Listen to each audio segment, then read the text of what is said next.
कारगिल की जंग में एक वक्त ऐसा था जब इंडियन एयरफोर्स को कहा गया कि जंग लड़नी है लेकिन लाइन ऑफ कंट्रोल क्रॉस नहीं करनी है। और सामने क्या था? 18,000 फीट तक ऊंचे पहाड़, बर्फ और पत्थरों के बीच छुपे हुए एनिमी पोजीशंस, और फाइटर जेट्स के पास कोई इजी टारगेट नहीं था। यही है ऑपरेशन सफेद सागर की कहानी।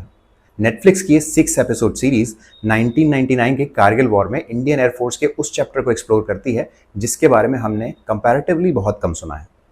और मुझे इस सीरीज की सबसे अच्छी बात पता है क्या लगी? ये सिर्फ ये नहीं बताती कि हमारे पायलट्स कितने बहादुर थे, ये दिखाती है कि उन्हें कितनी मुश्किल कंडीशंस में स्मार्ट डिसीजंस लेने पड़े। इनिशियली कन्वेंशनल बॉम्बिंग से वो एक्यूरेसी नहीं मिल रही थी जो कारगिल के टेरेन में चाहिए थी। फिर इंडियन एयरफोर्स ने अपनी स्ट्रैटेजी अडॉप्ट की। मिराज 2000 को रैपिडली कॉन्फ़िगर किया गया, प्रिसीजन गाइडेड बॉम्बिंग को ऑपरेशनलाइज किया गया, और धीरे धीरे हवा से की गई स्ट्राइक्स ने ग्राउंड बैटल को सपोर्ट करना शुरू किया। यानी ये सिर्फ ब्रेवरी की कहानी नहीं है, it's a story of courage, improvisation and human ingenuity under pressure. आपको सीरीज के पहले 2 एपिसोड थोड़े स्लो लग सकते हैं, लेकिन ये बहुत ज़रूरी है क्योंकि पहले आपको यूनिफॉर्म के अंदर के इंसान से मिलवाया गया है, उनकी कमराडरी, उनका ह्यूमर, उनकी फैमिलीज और उनका फियर। और फिर जब एक्चुअल वॉर इंटेंसिफाई होती है तो आप सिर्फ फाइटर जेट्स को नहीं देख रहे होते हैं, आप उन लोगों को देख रहे होते हैं जिनसे आप इमोशनली जुड़ चुके हैं।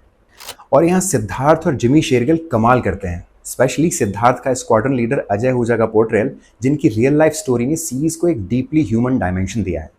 Ahuja 17 squadron the golden arrows के फ्लाइट कमांडर थे और कन्फ्लिक्ट के दौरान उन्होंने अपनी जान गंवाई।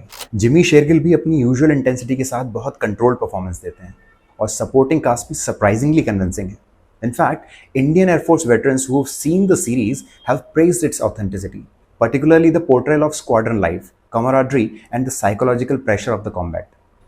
हमने कारगिल को आर्मी की नज़र से कई बार देखा है, लेकिन इस बार थोड़ा आसमान की तरफ देखिए, because somewhere above those Kargil mountains, another battle was being fought. And Operation Safed Sagar finally tells us the story. The good stuff. Definitely watch this one.